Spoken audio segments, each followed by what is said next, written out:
All right. How's everybody out there doing? I got some good stuff to talk about today. I've been surfing with dolphins. You may have seen it on Instagram or Facebook. So, what happened was my friends and I were out surfing, and one of them said, "Look, there's a dolphin." So I looked way out and I said, "I can't see them." And he said, "No, no, closer." And they were really close. They were jumping up and frolicking. So I swam towards them, and a dolphin played a joke on me.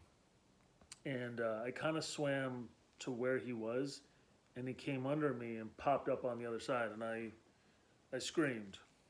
Yeah, I was totally, surprised. I mean, I know I was swimming towards dolphins, but the funny thing was, I have a little niece and nephew who are 2 and 4, and sometimes I joke around with them, and especially when they're a little bit younger, sometimes I played peekaboo, and I would surprise them by coming out at a different location than they were expecting. Like I'd come behind a door a couple feet higher or a couple feet lower.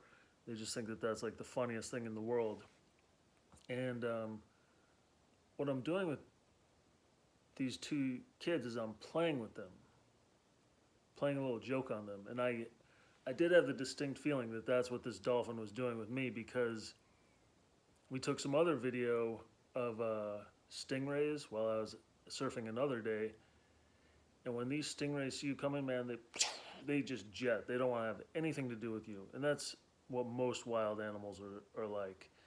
So the dolphin swam right under my surfboard and he popped up next to me, which was just a glorious, glorious moment. So I want to bring this into a biblical perspective, and I'm going to talk to you about praying for specific things you want. Now, I'm going to tell you something kind of funny, which is that I came home from work and I wanted to watch football, but there wasn't a team on NFL Game Pass that I wanted to watch. I spent $100 to watch Tom Brady every game, so you get the whole package of every NFL football team. So I have all these teams that I don't care about. So I was really tired from work. I wanted an entertaining game, and I prayed, truly prayed, for a glorious game that I would be like amazed by.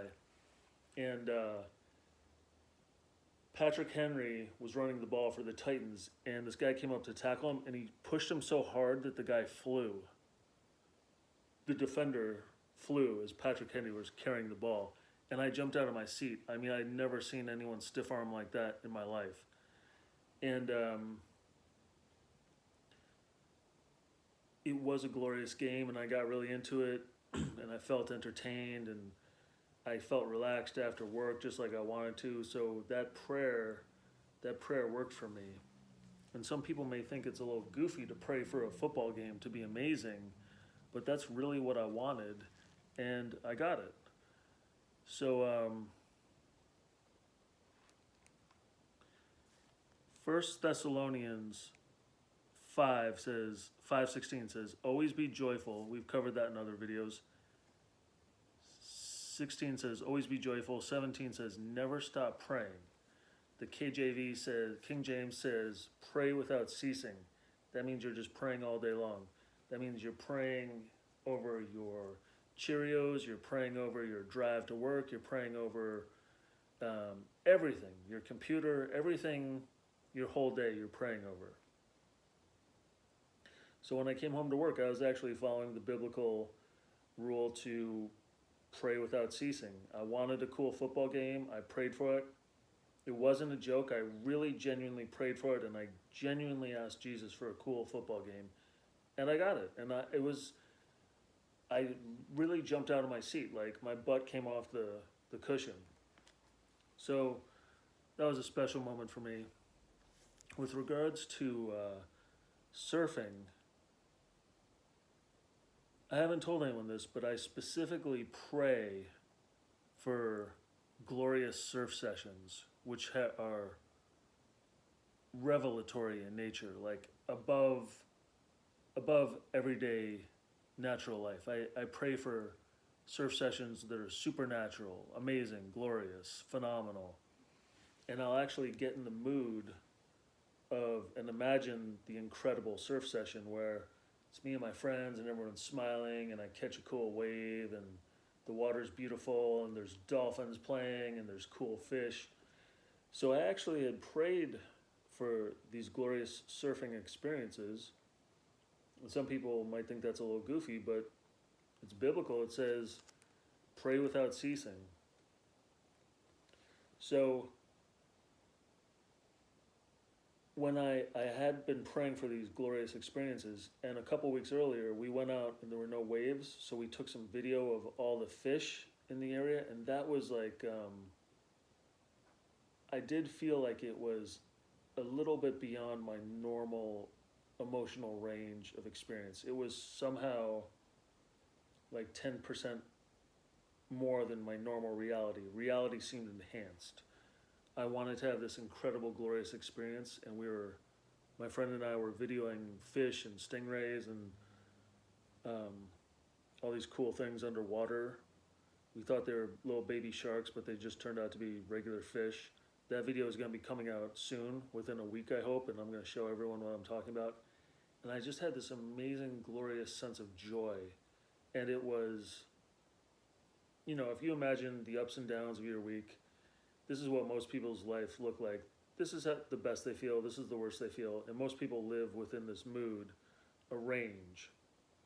Someone might live between a 5 and an 8, a 5 and an 8, and that's just kind of their personality, and that's just where they live. Well, this for me was a little bit above that. I had this intense feeling of being close to nature, and a sense of revelation, a sense that this was a divine experience. We paddled out further than we normally go, and we were inside a school of 10,000 fish. And I mean, that to me was just, it wasn't just like I was looking at nature, because I was inside the school of fish, and we have video of this you're going to see in a week. I felt like I was inside of God's creation, and it was just a little bit additional to what I was used to. Hold on for 1 second. I'm going to be right back. I'm going to grab a drink.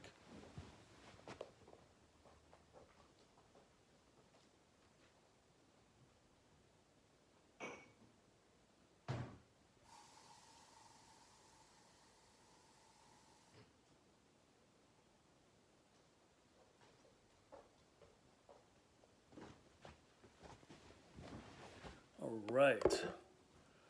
I'm going to try to make that wait worth your while.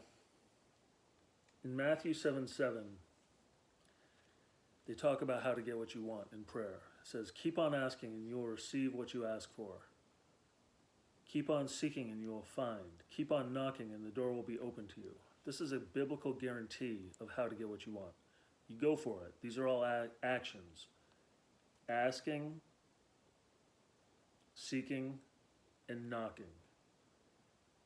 Try it. Ask people for what you want. Just ask the people who have it. And, obviously be polite and everything and be nice, but just try it. Try asking for what you want 10 times this week. Try seeking what you want 10 times this week. Try knocking 10 times this week. Knocking is trying to get entry into a place that you don't have entry to. So, it says, for everyone who asks, receives. That's a bold statement. That's a guarantee. If you ask, you must receive. And interestingly, it doesn't say ask once. It says keep on asking. So there is a process involved. For everyone who asks, receive. Everyone who seeks, finds. And everyone who knocks, the door will be opened. So if you're a guy that's praying for glorious surf encounters or, amazing supernatural experience while you're surfing, you're going to get that. Now, a lot of people probably don't pray for that, and they're not going to get that. So after I'd been praying for these amazing encounters, I had this amazing encounter where I was inside a school of 10,000 fish. And I think the amazing thing about it, we had some video where they're just randomly kind of swimming around, but the one that really got me when I was out there was when they were all 10,000 of them. You may have seen video like this where all 10,000 of them just swim kind of like in a way that looks organized. And for me, that was what felt unusual and special. It wasn't just like seeing a bunch of animals, it was animals that were behaving in a way that seemed highly, highly, highly organized. And to me, I felt that that was sort of like I had a deeper understanding of creation and creationism as opposed to evolution. In my personal opinion, I do not personally believe in many of the tenets of Darwinism or evolution, and just sort of being in the midst, inside a school of 10,000 fish. I already intellectually believed in creationism, but I just had a deeper sense, like, sort of an awe or an amazement at what God had created. And I just knew, like, in my heart, this didn't happen by evolution. It just is not gonna, people who believe in, some people who believe in evolution believe that evolution happens randomly. And the amazing feeling that I had was because it was so organized. I knew that it wasn't random, and I really felt it in my heart, and I felt it in my gut, and that was what was so mind blowing to me. And of course, the amazing dolphin experience. So Matthew 7:7 continues to 9. You parents, if your children ask for a loaf of bread, do you give them a stone instead? No. So if you ask God, can I have some glorious surf experiences? Is he going to give you something dumb you don't want? No, he's going to give you glorious surf experiences. Or if they ask for a fish, do you give them a snake? Of course not. So if you sinful people know how to give good gifts to your children, how much more will your heavenly Father give good gifts to those who ask him?